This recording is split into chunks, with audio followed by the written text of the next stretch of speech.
Hi everyone, Kelvin here. In this video, I will be doing a roll and write demo play on a game that I've designed called Mombatuk the Adventurer.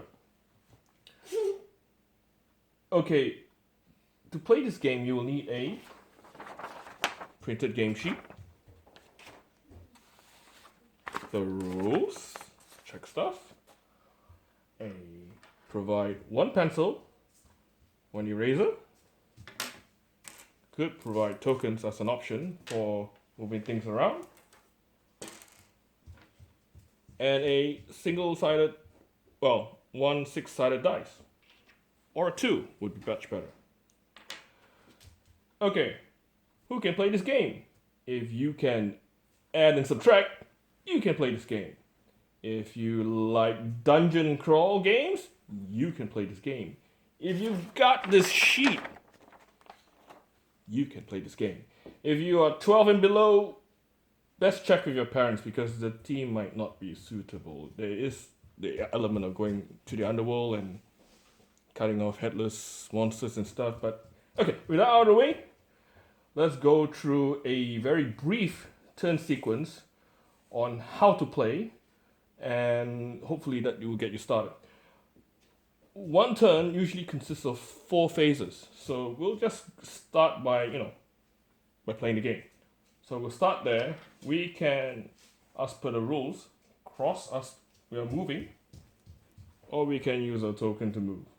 But here, first thing we do in the first turn, we will move. Once we move to a empty space, this is the next phase, which is the monster encounter. So you'll need your 6-sided dice to get the monster encounter. So we'll roll on it. We roll a 2. Now, over here are all the monsters that you will encounter. 1, 2, 3, 4, 5 of them. If you roll a 2, you match that with the dice that determines what monster you meet. In this case, we meet a 2, so we'll probably be meeting this monster. But because we are in the beginning of the front phase, which is the Cave of Coffins, we are minus one dice roll to an enemy type, which means we minus 1 becomes a 1. We will meet this guy, which is the weakest monster. So basically, it's like easy mode, then mid mode, and hard mode at the end. So we encounter the evil Tajau, which is the evil pot jar monster. So after that monster encounter, we come to the combat sequence, combat phase. And in the combat phase, we can do 2 actions. Basically, an attack action and a defend action. So we will declare before in combat, I said, I will do an attack and defend action. So in order to attack this enemy, the monster over here, we will check its defense value, which is a value of 4. Compare that with Mombatuk's player profile, which has a base attack value of 1. So in order to defeat this monster, which has a defense value of 4, we get to roll a dice. If we roll a dice which matches the enemy's defense of 4 or higher, we will score 1 damage on the enemy. So we're gonna attack it now by rolling the dice, and I roll a 3. A 3 plus 1 is 4, which matches the enemy's defense. Therefore, this guy's dead. So we defeated this monster without even having to defend ourselves. So our defend action is quite redundant in this point. So after we've defeated the monster, that's the end of combat. At the end of combat comes the experience phase. So by defeating this monster, which only has 1 hit point, which is why we only take 1 hit to score, we get a experience point. Oh, you must be wondering as well, during the combat phase, if you declare an attack, the player called Mombatuk always strikes first. Not Greedo, but Mombatuk always strikes first. Obviously, if you declare defend and something else, then the enemy attacks. So in this case, monster gives you 1 XP. So what you can do is you take your pencil and you mark 1 XP. This is your XP tracker over here.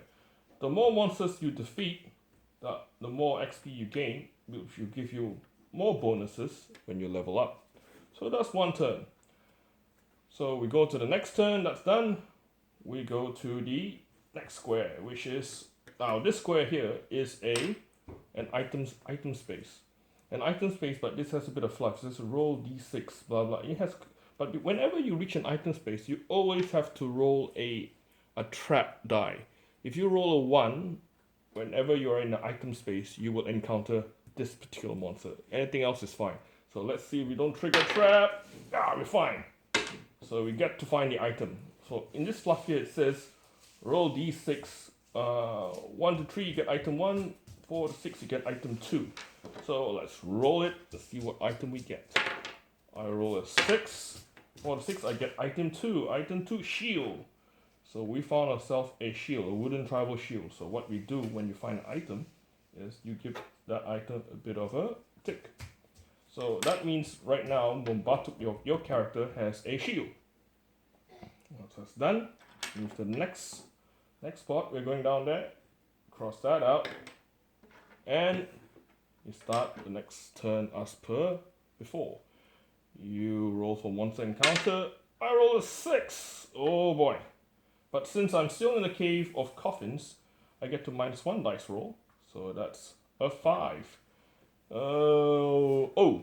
I meet this little fellow here. It's called the fermented soul. It's coming out from the evil pot, evil jar. So this guy is a bit tough. He has got 2 hit points. Now, comes the combat phase. In the combat phase, we get to declare, we can do two actions, an attack action and defend action. Now to throw the span in the mix, we can also do a prayer action. A prayer action, this is the prayer tracker over here, is when when you pray, you can substitute either your attack or your defend action to pray. So in this case, but unfortunately, this particular creature here says there's a special there. Sends chills down your spine. Player may not pray, but for the purpose of this demo, let's say we do a pray action, okay, just to make it easy.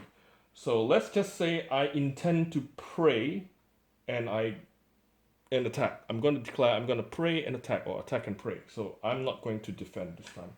So when I declare that I'm going to pray and attack, immediately you take your pray action 1 box over here. And then I am going to attack. So I need to beat the defense of 4, which is pretty good.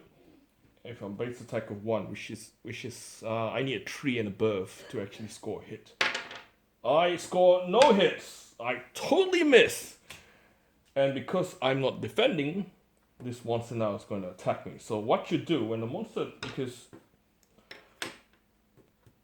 when the monster attacks, you have to roll a dice for the monster as well. So because I've got a defense of 2 plus whatever he rolls, if he rolls a 1, he's still going to defeat me. So he rolls a 5 and a 2, that's a 7. Attack is 2 plus 5, so that's a 7. So he totally penetrates my defense of 2. But because I've got a shield, I can use that shield to deflect the blow of the enemy. So instead of striking off 1 wound in my hit points, I'm going to use the shield and block the entire attack from the enemy. So that's one turn in the combat. So what you need to do after that, because the guy is still alive, you need to repeat the process. So this time, I am going to declare, I'm going to defend, attack and defend. So I'm going to roll 2 dice, just to make it quick. Red is my attack, green is my defense. So I've got a 4 plus 1, that's a 5. Defense is 4, right. I score a hit. Well, I could do put 2 tokens there, just take away, yep. And then now he still has one more health hit point. So now this guy is going to attack me. So he's going to, you roll a 1 plus 1, 2, that's 3. 1, 2, 3. Oh, my defense is 3. So he matches my defense, which means he score another wound on me. So in this case, I'm not going to use the shield. So I lose 1 wound, so I cross that out. I lose 1 hit point. Again, combat repeats. And this time I'm going to attack. I'm going to declare that I'm going to attack and pray. Making a gamble here, because if I get to kill him first, he won't be able to attack me. So let's just say I need a 3 plus. Come on! Yes! Got a 4 plus 1, that's 5. Totally beat his defense. He's dead. I get 1 prayer left. Woohoo! So that's the end of combat. And then the next thing is you get 2 experience points in this one. Oh, marvelous. 2 experience points. Now, okay, let's just go to the next one. Okay, we're gonna move to the next square now. I'm still in the cave of coffins, so that's still easy mode, even though I meet this guy. So I'm gonna go into this one. So because I've already, it says item 1 or 2, but because I reach an item space, I always need to roll for trap. If I roll a 1, I'll meet this guy, but anything else, I'm fine, no trap. Now because item 1 or 2, because I've already got item 2, that means I get item 1. So over here, I take this. I get the Boogang Wings. It allows me to move 2 space or 1 space back. Every time you use it, you just tick. Once this whole bar is, you see how in the tribal shield, oh sorry, I ticked the wrong one. Oh, well that's why you need the eraser, right? Oh. Sorry, I should have ticked the shield. I used the shield. Oh.